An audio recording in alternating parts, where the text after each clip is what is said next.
Kami dari kelompok 3 kelas 11 MIA 2 ingin menjelaskan materi tentang pembunuhan. Pengertian pembunuhan.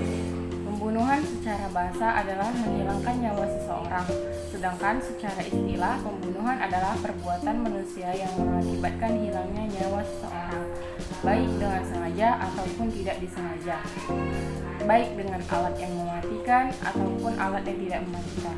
Artinya, melenyapkan nyawa seseorang dengan sengaja ataupun tidak sengaja dengan menggunakan alat mematikan ataupun tidak mematikan. Perbuatan yang dilarang dalam hukum pidana Islam disebut dengan istilah jarimah. Jarimah ialah suatu istilah untuk perbuatan yang dilarang oleh syariat, baik perbuatan tersebut mengenai jiwa, harta, atau lainnya. Macam-macam pembunuhan.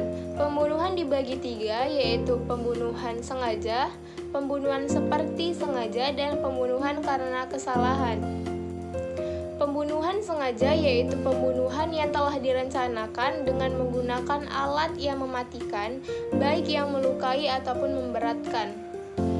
Kedua, pembunuhan seperti sengaja. Pembunuhan seperti sengaja yaitu hilangnya nyawa seseorang tanpa ada niat membunuh dan menggunakan alat yang biasanya tidak mematikan atau tidak lazim dipakai membunuh, namun menyebabkan hilangnya nyawa seseorang.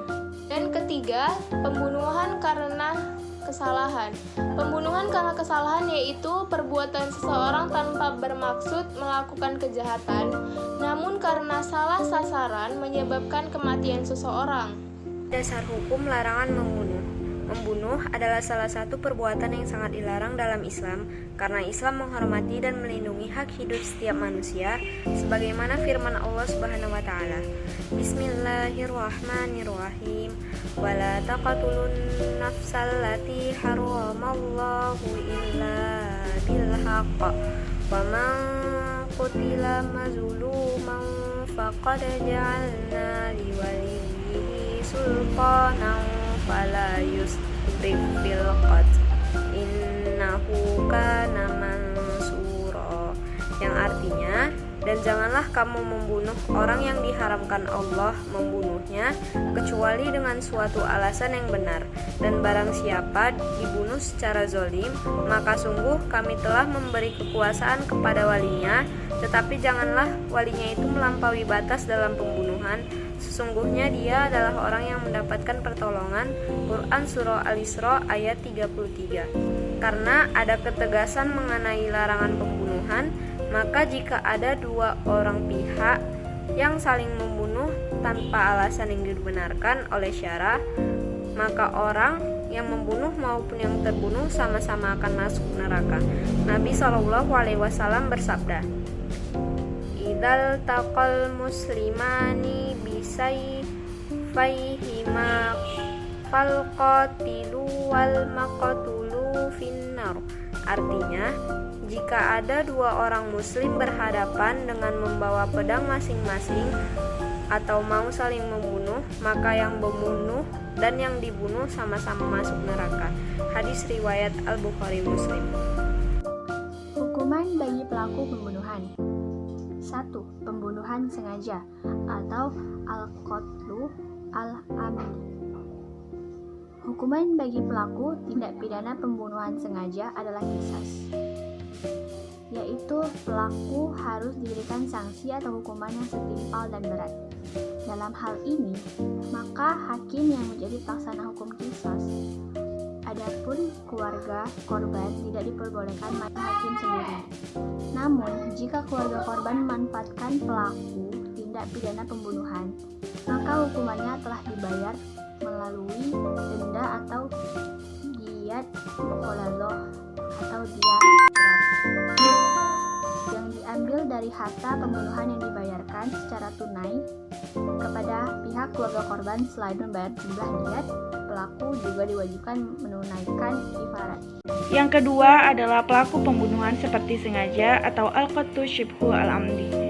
Pelaku pembunuhan seperti sengaja ini tidak mendapatkan hukuman qisas, melainkan harus menunaikan diyat muqalladzah atau denda yang dibayarkan selama 3 tahun, yang selama setahunnya adalah 1/3.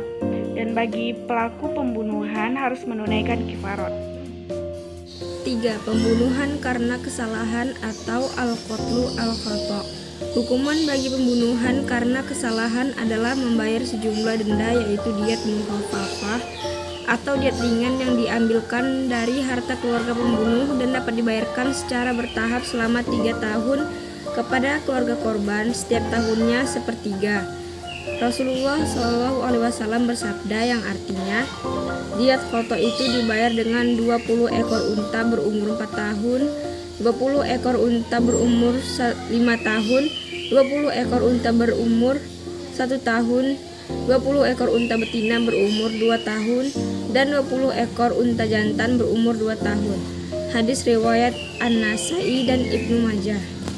Yang keempat, ada pembunuhan secara berkelompok atau al-qatlu al-jamaah al-wahid. Apabila sekelompok orang secara bersama-sama membunuh seseorang, maka mereka harus dihukum qisas. Hal ini disandarkan pada pernyataan Umar bin Khattab terkait tindak pidana pembunuhan secara kelompok yang diriwayatkan Imam Bukhari berikut. Yang artinya dari Sa'id bin Musayyab bahwa Umar radhiyallahu anhu telah menghukum bunuh 5 atau 6 orang yang telah membunuh seorang laki-laki secara zalim atau dengan ditipu di tempat sunyi. Kemudian ia berkata, seandainya semua penduduk Sana'ah secara bersama-sama membunuhnya, niscaya akan aku bunuh semua. Mus'ad al-Imam al-Syafi'i. Hikmah larangan membunuh. Islam menerapkan hukuman bagi pelaku pembunuhan tidak lain untuk memelihara kehormatan dan keselamatan jiwa setiap manusia. Pelaku tidak membunuh diancam dengan hukuman yang setimpal sesuai perbuatannya. Di antara dalil yang menjelaskan tentang hukuman bagi pembunuhan adalah firman Allah Subhanahu wa taala dalam surat An-Nisa ayat 93. Wa man yaqtul mu'mina muta'amidan fadadawuhu danahum khalidan fiha wa qaidiballahu alaihi wa la'anahu wan a'adan Allahu adaban azim.